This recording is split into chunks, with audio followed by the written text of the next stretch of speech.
chegando, por isso que ele está animado para a gente falar desse Flamengo. Cris, e o rubro-negro, 3-0 contra o Fortaleza. Fala um pouquinho sobre o Flamengo nessa segunda-feira. Muito bom dia, boa tarde. Boa tarde para você, Cris. Boa tarde, Felipe. Boa tarde, Renato. Boa tarde a todo mundo que nos acompanha. Pois é, né? Nessa batalha aí que o Flamengo tem pela frente de vários jogos, pelo menos teve um empate, uma vitória convincente contra o Fortaleza, né? Com seus reservas, digamos assim. E, enfim, temos 10 desfalques agora para a partida contra o Juventude, né? Além dos 3 que já estão fora, convocados pela seleção, né, o Isla pelo Chile, Everton Ribeiro e Gabigol com a seleção brasileira. Tivemos o retorno de convocado lesionado do Arrascaeta, né, que vai, como eu disse aí no início, desfalcar o Flamengo por pelo menos 3 semanas, né, a previsão, né, a gente não sabe, pode ser que a recuperação dele seja mais rápido. E além, né, dos DMs que a gente já tinha, do Diego Alves, Bruno Henrique, Gustavo Henrique e Davi Luiz, agora tem o Vitinho suspenso também, então o Renato segue aí com uma certa dificuldade para conseguir encontrar um time B, vamos dizer, né, para esse Flamengo, que, enfim, não consegue ter uma constância realmente com seus jogadores. Agora, nos números levantados até pelos nossos colegas do Globoesporte.com, né, para fazer, assim, uma comparação se realmente o Flamengo está sendo bastante prejudicado na temporada aí por conta dos desfalques, ele é apenas o 8º, né, da Série A, em números de desfalques por jogo, né? Enquanto, por exemplo, São Paulo, que tem o mesmo número de jogos que o Flamengo, são 56, teve 37 desfalques na temporada, o Flamengo teve 29 até agora, que é o mesmo número do Palmeiras, rival direto aí pela Libertadores, que tem um jogo a mais. E 2 lesões a menos que o Galo, né, que é o líder da competição. Então a gente vê aí um equilíbrio também dos times em relação a essa questão de desfalques por jogos, né? O Renato, inclusive, ficou muito pistola, vamos dizer assim, na última coletiva aí depois do Fortaleza. A gente está vendo aí agora na tela, né, a atualização do Flamengo em relação à lesão do Bruno Henrique e também do Arrascaeta, né?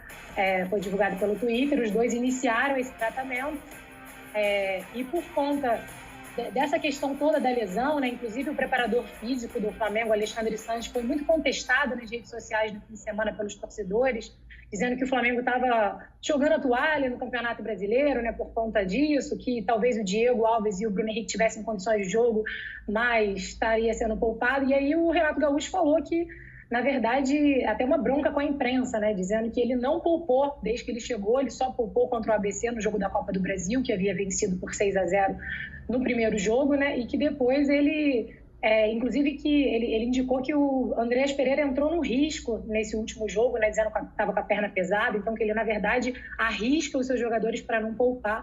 Então, o Flamengo realmente com essa recorrência aí de desfalques.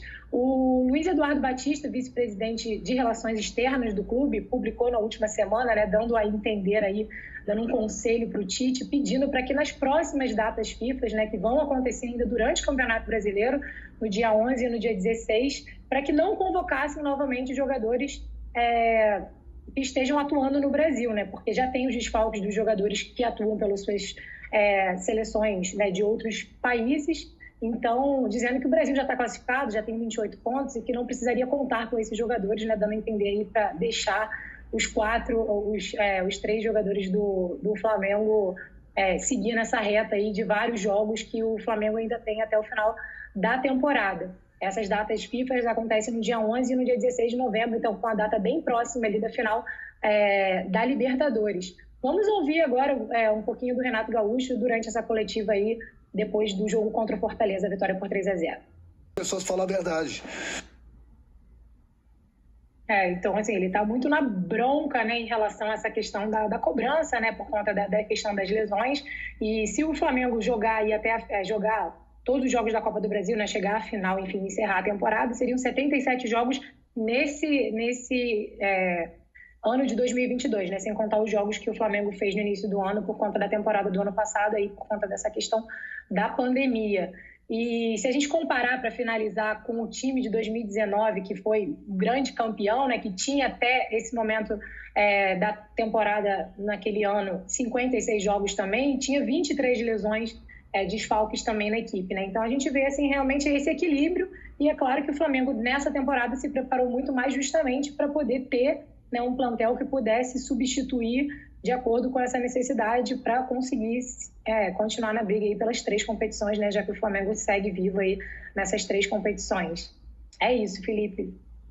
Obrigado. Cris Mussi trazendo as informações do Flamengo. Eu vou tabelar aqui com o Renato e a Cris volta ao longo da programação aqui mesmo no Esporte